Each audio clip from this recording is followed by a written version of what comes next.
You let me know when you're ready. Yeah.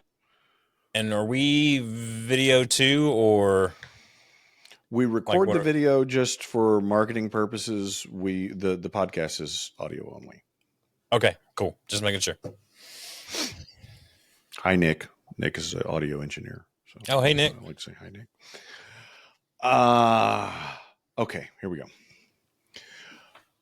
Welcome to another episode of The Profitable Creative, the only place on the interwebs where you will learn how to turn your passion into profit.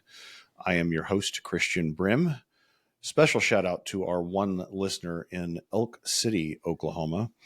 I have been to Elk City. Actually, I've been to Elk City many times, but it was infamous because it's the one and only private pilot flight that I took. I took my uncle from Oklahoma City to Elk City. That's the one and only time that I have flown a passenger as a private pilot. Anyway, my guest joining me today, Dustin Pead. Dustin, welcome to the show. Christian, thanks so much for having me, man. I'm excited to be here. Absolutely. So, Dustin, tell our listeners who you are and what you do. Yeah, I mean that's the $1,000,000 question for all of us, isn't it? Yes. I'm nobody special, but yeah, Dustin Pead, born and raised in Southern Virginia. Now I live outside of Atlanta.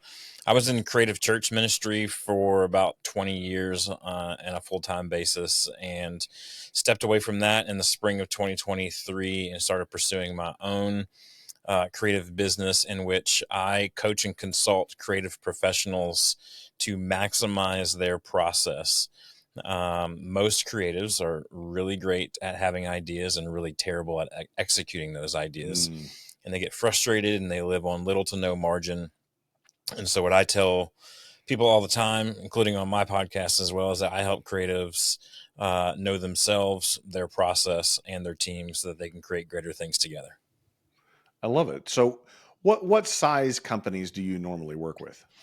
Most of mine are pretty young companies that are, I would say, probably no more than 10 employees. Okay. Um, not necessarily always young. I should restate that. Not necessarily always young, but probably up to about 10 employees because they are still small enough where their processes and systems are moldable, and they haven't established too many bad habits Mm-hmm. by the time I get in there and come alongside them. But a lot of solopreneurs as well, especially in the creative world, people that are trying their hand at the fractional CMO stuff or videography or photography or anything like that, that don't quite have a team yet, just helping them kind of maximize their time. Well, that actually was my next question. Is that does it apply to people that don't have employees? Mm-hmm. What you do? Yeah, I do. I especially in 2025 that we're sitting in now. I had to almost said 2024. Yes. Yeah. Sitting in 2025 now, I'm just now starting to bring on a little bit of team myself. But even before that, I would consider a lot of the tools and resources like AI that I have at my disposal to be part of my team. And so I think in 2025 as creatives, we have to understand that some of these tools can be used alongside of us and can move things forward in our businesses without necessarily having to do everything.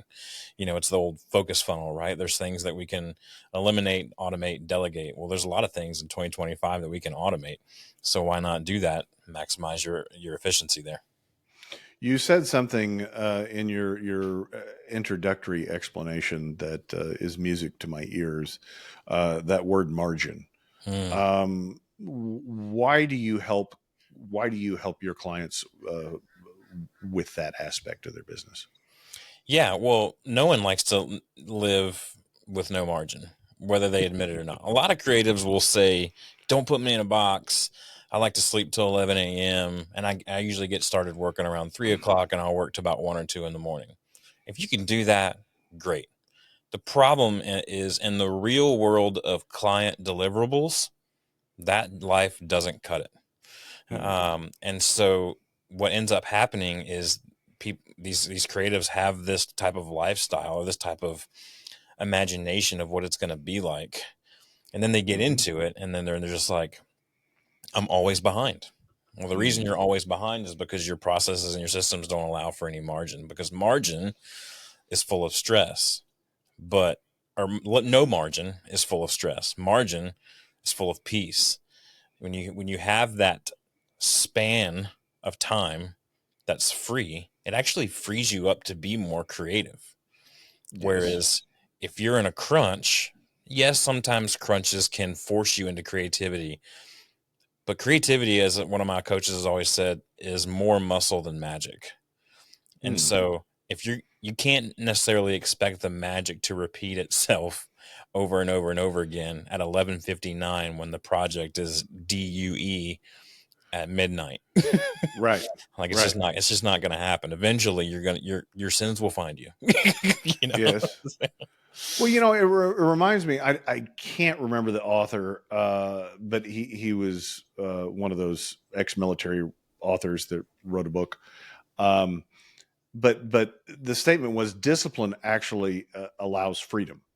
Yeah. Which most people look at it the opposite, that discipline somehow takes your freedom away. Exactly. But it's the exact opposite. Mm-hmm. Yeah, exactly. And like I said, a lot of creatives will say, don't put me in a box. But when you really get down to it, if let's say, for example, you're the creative pro and I'm your client, and I come to you and I say, I want to do a video, but I have no idea what I want it to be about, how long I want it to be, what I want it to look or feel like, what the music should be, or even what the message should be. And I'd like that by next week. You'd be like, happen. It's not going to happen. Right. You'd be like, well, you got to give me hopefully they'd say that. You got to give me some parameters. You got to give me something. Well, as soon as you realize you got to give me something, you got to give me some parameters, then you're asking for a box. I'm not saying the box has to be tiny, but there is a box. Sure. And so knowing what that playground is, not only for your clients, but for yourself, breeds margin. Well, that's interesting, because when you said margin, I was thinking as an accountant, and I was thinking about terms like gross margin and profit margin. And I love the way you're using it, because it's I think the two concepts overlap. I think that one of the things that I see a lot of business owners, not just creatives, but I think creatives might have a special struggle with it, is the idea of margin. And I remember speaking to a group of videographers last fall, and really just kind of walking through that concept of margin, and how important it is to run your business, and how it drives all other decisions you make in a business, from pricing to hiring to it's literally, gross margin is the king metric. Like it's the one thing that a small business has to know and manage. Yeah. And I think a lot of solopreneurs get confused because they don't have any employees. They, in creatives, they might not have a lot of marginal costs. They've got fixed costs, but they don't have any, whether they take on 1 or 10 clients or jobs, it doesn't cost them anymore to do that. And so they particularly struggle with this concept of margin. But what is your experience in your business and in coaching other creatives around those conversations about margin in a financial sense, not a time sense? Yeah, I was going to say, we're talking time versus financial margin. Right. And what's interesting is, while you were talking, I was like, well, they're both really a straight line, right? The time margin is a timeline, and then the financial margin is the bottom line, right? Yes. Like that's what it affects, right? So yeah, I think for me, what in my coaching with creatives, it's not necessarily, I mean, it definitely comes up, the financial stuff, but typically I'm sending them to people like the core group and saying, like, hey, thanks for that plug. Appreciate that. These guys are the ones that are going to help you understand how to price your service so that you have enough margin. But the concept is the same, right, Christian? Is that with little to no profit margin, you don't have any room to breathe. You can't Yes. move. You can't make any strategic moves to the right or to the left. You are stuck. Yes. No, you're But exactly right. in the time margin is no different.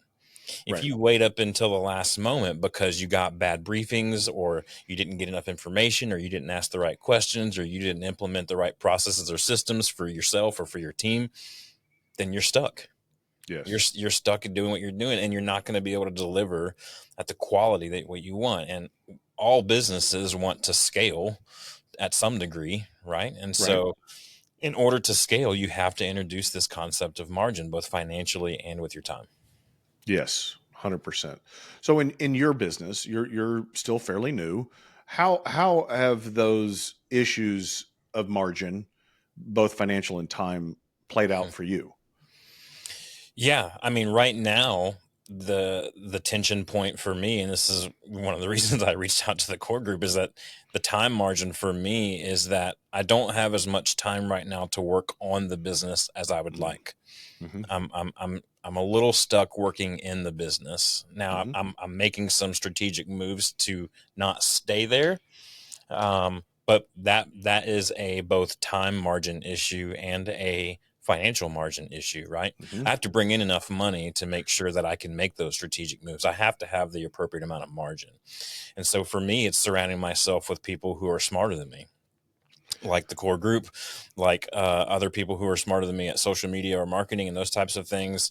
I brought on a designer recently. I'm not a designer by any means, but I need design work, and I shouldn't be Yes. spending my time trying to design stuff that's just decent enough on Canva when I could. Hey, I'm looking at my budget, going, I think I have enough money to hire a designer here for a few hours a month to help make my content look really sharp when I deliver it, and it doesn't look like it was done by some dude in his basement, even though that's what I am. Yeah, I mean, I can tell you that my experience, my journey as an entrepreneur, has been a lot of, well, I'll say a lot, but I think too much for me. Do it yourself, Mm. and Hmm. I use the excuse. I don't know if it's true or not, but it sounds good. That as entrepreneurs, we like problems. We like to solve problems. We like to learn new things. And, um, I think there's a certain level of understanding that you need to know in order to delegate it to someone else. Yeah. You can't, like in your case, you can't hire a designer without having some fundamental understanding of what it is that you need. Yeah. Um, and but you can't get stuck in doing that work if it's not the most valuable thing that you do. Yep. I think that's very key, and I've talked about it a lot with a lot of different groups and on this podcast, is really understanding where your value is. Like Yeah. what value do you bring to the table, Hmm. to the business and to your clients, that only you can do. Yeah. And then, to your point, delegate, eliminate, or automate the rest. Yeah. Yeah. Yeah. It's that unique value proposition, right? And for most business owners, especially ones that have created the business, not inherited the business, but Mm-hmm. for most business owners that have created the business, it ultimately ends up becoming some sort of strategy, right? Yes. That's where your unique value is. It's in your experience. It's in your wisdom. It's in what you've seen work before and what you've seen not work before. And so that's why it's important for business owners to be learners all the time and to surround themselves with people that are smarter than them in the areas that they don't really need to be smart in, right? Right. And so it's that delegation piece is what I work a lot with my clients with, because these small businesses that are less than 10 employees, or if it's just a solo person, they feel like they have to do it all. And like, if you would have told me a year ago that, hey, a year from now you're gonna hire some people to help you with your business, I'd have been like, with what money? What are you talking Right. about? Right. Like, I gotta eat still, you Right. know. But if you push to the level of what you want to get to, that margin happens. Yeah, and that's a great point, because another thing that I preach. I don't know if you've had a chance to read the book yet, but Yes, I have right thank you. The chapter on pricing, Yep. and that's that goes to the heart of the margin question, right? Yep. Is how you price your stuff, because if you don't price it right or well, let me say that if you don't price it well, you can't have margin. That's If right. you're just running around taking whatever someone wants you to do, you're invariably going to be pushed down on price to the point where you have no margin, Right. And that's and what, then you just get into that wheel, right? yeah. And you can't get off of it. You can't afford to Right, get off of it, right, because it's no different. Pricing is a plan, right? I plan to accept this amount of money from you after I give you the service. right. It's the same thing, right? Without the right plan, you have no margin. And so that's what I'm helping my clients do, is help them go, you've got more clients than you can really handle right now, and you can't continue to do this on your own the way you're doing it. Let me come in and help you organize some of this. And what I often talk to my clients about is it's a bit of organized chaos. It's throwing it back to Todd Henry. It's a bit of herding tigers at times. Even if you're Yes, the only tiger in the cage, you're still herding those tigers, right? yes. But without having a plan in place, you're stuck. You're stuck on the wheel. And so the clients that I work with, that's what I hear when I'm onboarding them, is they're just like, I just need to get unstuck. I'm stuck in the machine that I created, and I can't get out of it. Yeah, and there's a great book. I don't remember the author. I'll think of it in a second. Who Not How. Oh yeah. And you know, it's this principle that rather than solving the problem, the how, it's finding the right person for them to solve the problem. Yep. And as a solopreneur, no employees, you may think that doesn't apply to you, but it absolutely applies to you, because if you're going to hire outside contractors to do some of this work on a part-time basis, it's still very important to figure out who the right person is to do that for you. Mm-hmm. And Which is terrifying as a business owner. absolutely, absolutely. Because you don't know, right? There's the stuff you don't know, like you don't know anything about. Well, I say that, I don't know. You have limited understanding of accounting, so how do I pick an accountant, right? Or Exactly. any other thing that you decide that you need help with, and so that who becomes the critical question. And to my previous statement, you need to know enough. Like, you need to have some basic understanding of what it is that you need done, because we've experienced this at Core in hiring marketing professionals, marketing agencies, et cetera. Is that if you don't know what it is that you need before you go start talking to people, Yeah. then it's going to be amazing that everybody has what you need, right? Mm-hmm. And it's like, well, but how can that be? Because, the reason why is because they're nails and you look like a hammer. And until you know that, hey, I'm not a hammer, I'm a screw. I need a screwdriver, not a hammer. You're Yeah. going to keep hiring hammers. That's a horrible analogy, but I went with it. I went with it. Does that ring true to Yeah. you? No, absolutely it does, because and just going back to the AI statement earlier, this is where, before I could hire people, or before I thought I could afford to hire people, which it's a risk, it's a gamble, right? That you're going, hey, I'm trusting that this is going to level up my business. But before I even got to that point, I was using AI so much, and I still do quite a bit, where I would just basically do what I call like a brain dump or a mind dump into AI and say, this is everything that I'm doing, but I really love doing this. It's going back to the time and energy audit from Dan Martell and guys like Carey Nieuwhof, when they're talking about your energy zones, and the Who Not How, and all these books are kind of talking about like work Dan within your Sullivan. strength. Dan Sullivan was the author of that book. Thank you. Yep. Sorry, go ahead. When you're looking, all these books are talking about the same thing, right? Is like working your strengths.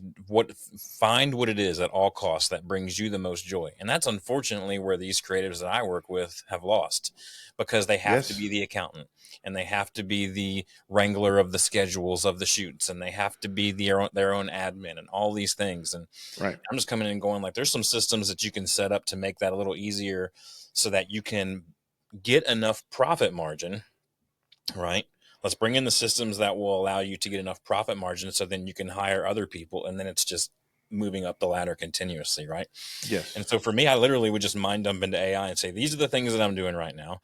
I'm really passionate about these things, and I get the most life when I get to do these things with my clients. Who do I need to hire next?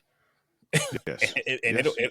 it'll tell you. It'll give you 18 different ideas, and then you can look at it and go, I really feel like that's one of them for sure.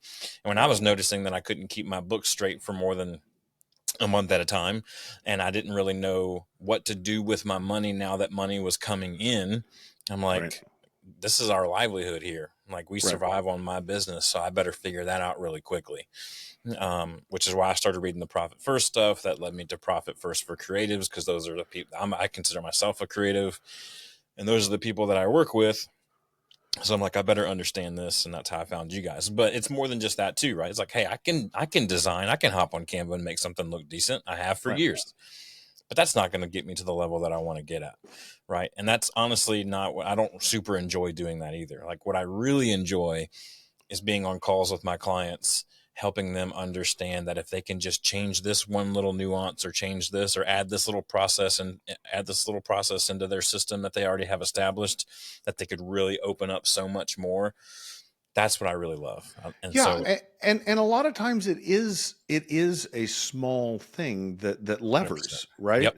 But we get caught in that fear Yeah. of I of the unknown, I guess is Mm-hmm. what the overall fear is. Mm-hmm. We want predictable. And even if the predictable is miserable, we'll gravitate to the predictable because we know it's going to happen. Exactly. Right. I have a service that I provide right now that's kind of more on the freelance side, doesn't really fall under the umbrella of what I do for my business. And I'm just like, one of my goals this year is to make enough so I don't have to do that anymore. Nice. You know what I mean? And it's just, but I could keep doing it, and it Sure. would pay all the bills just the Right. way it's paying right now. And I could probably even scale it if I wanted to. I don't like it. I don't want to do it. Right. There's other people that can do it, and I recommend people to those. Like, you want me to do Yeah. that? That's great. I appreciate it. I don't want to do that. Well, and Go that's the other element. I mean, like, what we've been talking about are basic structural elements that belong in any business, regardless of size. Yeah.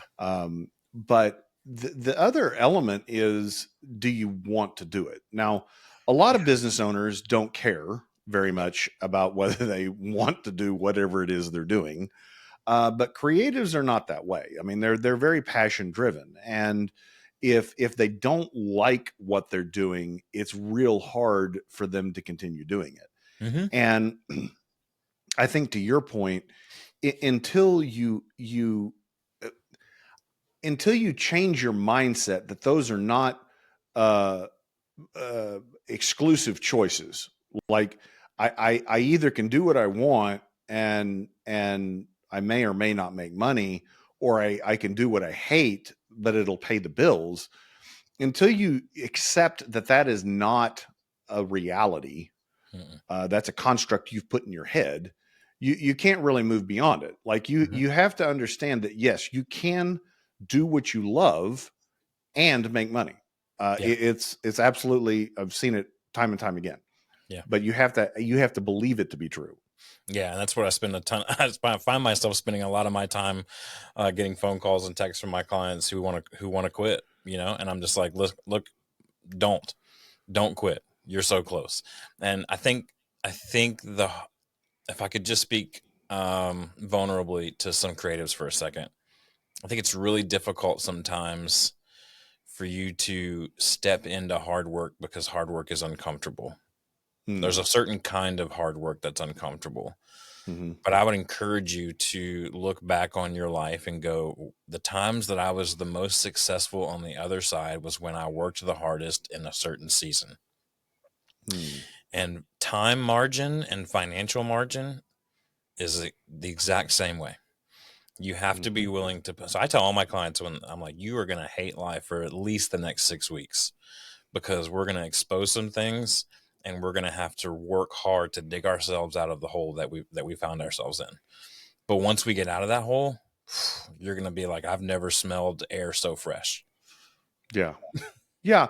And the reality is, I mean, my experience, I don't know your experience, but the fear of the unknown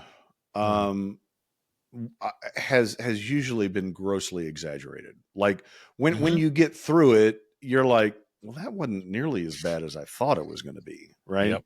Yep. Absolutely. Absolutely. All the time. I mean, when I made the transition out of what I've been doing for 20 years to step into this, I was like, I don't know what I'm doing. I mean, a lot of creatives have the, what do they call, the imposter syndrome? You Mm-hmm. know, I don't think that's limited to just creatives. I think it's just No. heightened a little bit.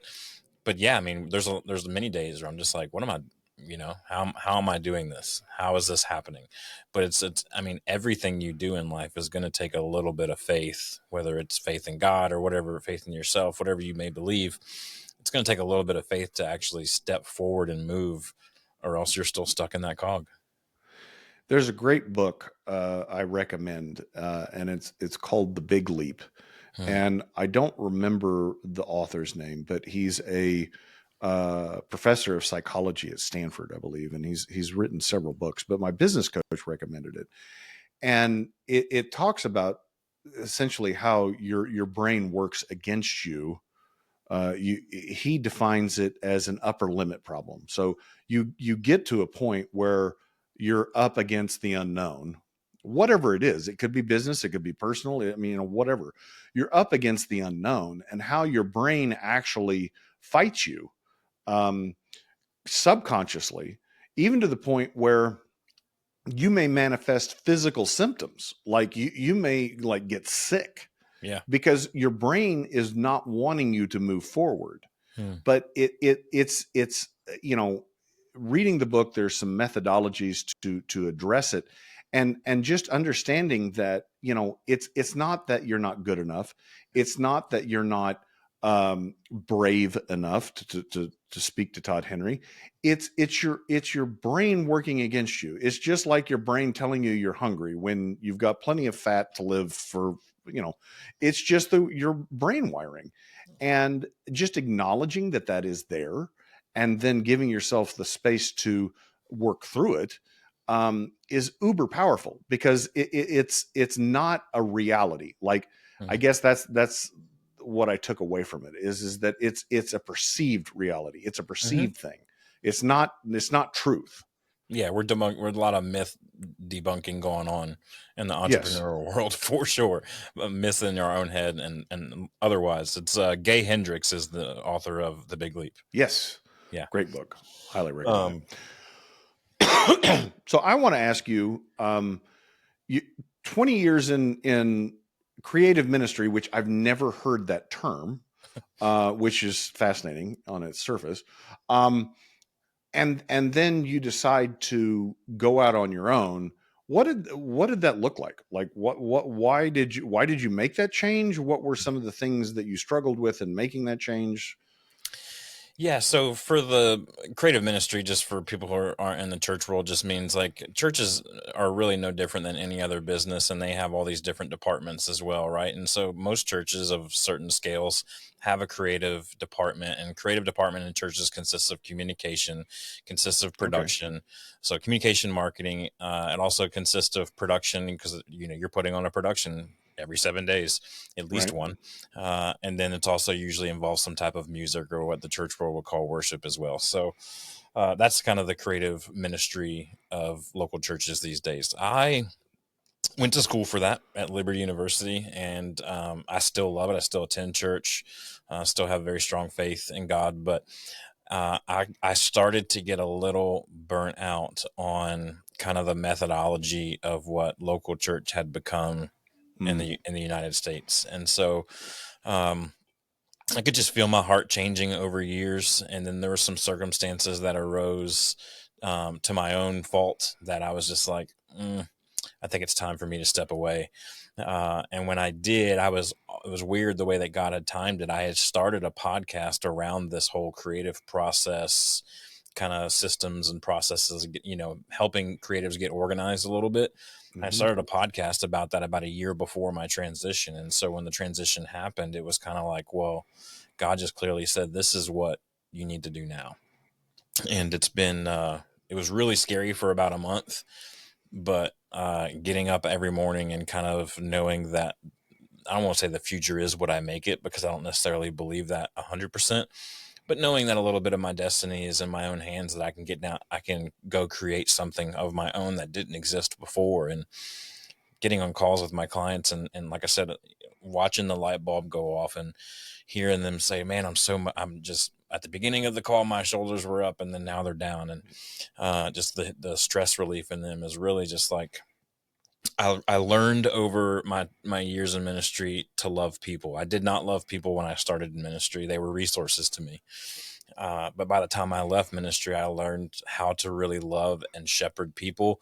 And I really loved what I got to do was to love and shepherd creative people. And so now I do that more than just in the church. I have clients that are in the church world.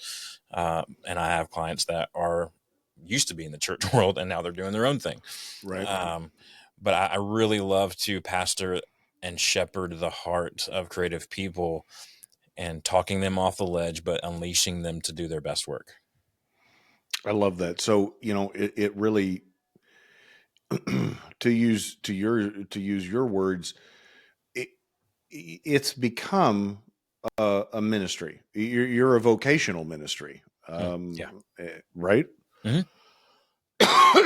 and a lot of people don't subscribe to that world belief, and that's totally fine. But I for those that are disciples of Christ, I think that you don't have to be a quote unquote professional to have a ministry. Like your vocation is your ministry. Yeah, that's what I'm learning right now, to be just 100% vulnerable and transparent. The last 3 to 6 months, it's honestly been what I've been learning, because you start questioning yourself. I think every entrepreneur does. Am I doing the right thing? Is this really what I'm supposed to be doing? Should I go back to what I was doing? That type of thing. And I just get more and more confirmation every day that I'm in the lane that I need to be in for today, and I'm not worried about tomorrow. Yeah. Well, how do, Dustin, people find you to work with you and learn more about what you do? Oh man, thanks for asking. So, DustinPead.com, that's PEAD. You can find out all my stuff, everything that I offer there. It's really coaching and consulting is what I'm leaning in. Leaning into more speaking engagements this year as well. Spoke at national conferences last year, but they can reach out to me, DustinPead.com. Click on the Let's Chat button there. They can find me on social media at Dustin Pead on the Instagram, LinkedIn, Facebook, places like that as well. But yeah, I'd love to chat with anybody who feels like they need a little bit more structure around what they've got going on in their creative business, because it's getting a little out of hand and it's hard to juggle everything at once. Get off that hamster wheel. Exactly. Yes. Well, I appreciate your experience here, your vulnerability, your honesty. Listeners, if you like what you heard, please rate the podcast, share the podcast, subscribe to the podcast. If you don't like what you heard, shoot us a message and I'll get rid of Dustin. I'm not going anywhere. I accept that. All right. I accept that. Until then, ta-ta for now.